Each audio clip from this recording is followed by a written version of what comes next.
Pace bowling allrounder বিবেচনায় মোহাম্মদ সাইফুদ্দিনকে টি-20 বিশ্বকাপ দলে রাখা যেত বলে মনে করেন সাবেক নির্বাচক হাবিবুল বাশার। তবে আর সমালোচনা না করে নির্বাচকদের দেয়া দলের পেছনেই দাঁড়াতে বলছেন তিনি। এদিকে টাইগারদের শুভ কামনা জানিয়েছেন জাতীয় নারী ক্রিকেট দলের অধিনায়ক নিগার সুলতানা জ্যোতি।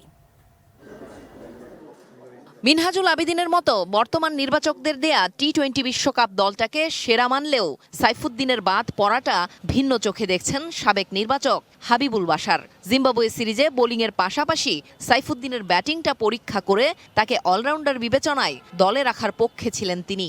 সাইফুদ্দিনকে একটু বিবেচনা করা যেতে পারতো, বিকজ ওই ওর অলরাউন্ডার অ্যাবিলিটিটা আমরা একটু কাজে লাগাতে পারতাম।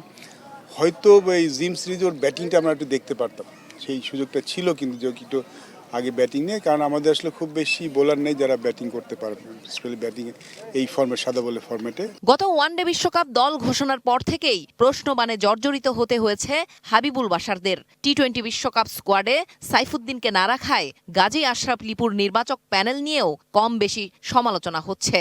দল নিয়ে সমালোচনা না করে যারা সুযোগ পেয়েছেন তাদের সমর্থন করতে বললেন সাবেক এই নির্বাচক। দল নিয়ে কথা হবেই, যতই বলি যদি পারফরমেন্স খারাপ হয় সেটা নিয়ে কথা হবে, সমালোচনা হবে, খুব স্বাভাবিক। বাট দল যখন কোনো টুর্নামেন্ট খেলতে যায় তখন ডেফিনেটলি একটা লক্ষ্য নিয়ে যায়। আমাদের ফোকাসটা সেদিকেই করা উচিত, মাঠে কোন ক্রিকেটটা খেলবো সেটা নিয়ে চিন্তা করা উচিত। যেই দলটা যাচ্ছে সেই দলটার পাশে সবার দাঁড়ানো খুব দরকার। এদিকে দলে বেশ কয়েকজন সিনিয়র ক্যাম্পেইনার থাকায় বাংলাদেশকে নিয়ে ভালো কিছুর প্রত্যাশা নারী ক্রিকেট দলের অধিনায়ক নিগার সুলতানা জ্যোতির। যেহেতু এবার আমাদের জন্য বলবো যে সিনিয়ররা কিছু প্লেয়াররা আছেন যারা ভালো ছন্দে আছেন হয়তোবা, সো আমাদের পক্ষ থেকে, সবার টিমের পক্ষ থেকে সবাইকে জানাই শুভেচ্ছা, যেন বাংলাদেশ এবার যেন একটা ভালো টি-20 ওয়ার্ল্ড কাপ শেষ করে আসতে পারে। বিশ্বমঞ্চে তানজিদ হাসান তামিম ও তাওহিদ হৃদয়ের দিকেই বেশি নজর থাকবে জ্যোতির। দুজনে বলবো যে টি-20 ফরম্যাটটাকে যেভাবে ওনারা বলবো যে কাইন্ড অফ ডমিনেট করে খেলছেন, সো এই দুজন প্লেয়ারকে আমি আসলে ওয়ার্ল্ড স্টেজে দেখতে চাই তারা কিভাবে বাংলাদেশের জন্য পারফর্ম করে। জেনিয়া চিসিম, এটিএন নিউজ, ঢাকা।